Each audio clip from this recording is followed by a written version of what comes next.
How to use Sora AI for YouTube Shorts. So hello guys, if you want to use Sora AI for YouTube Shorts, how you guys can use it. So for that we will simply get help from ChatGPT if you want to create perfect YouTube Shorts. So let's go to ChatGPT. Here you guys will simply tell ChatGPT that you want to create YouTube short videos using Sora AI. Also you guys will tell your niche and other necessary things like what type of video you want to create and what was the idea of video. And after that, ChatGPT will give you prompts, so simply copy one of that prompt.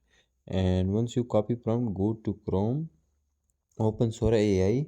So the interface will be look like that. So simply click on that plus icon.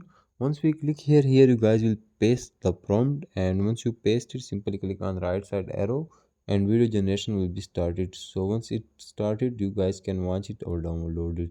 So that's how you guys can do that. Thanks for watching.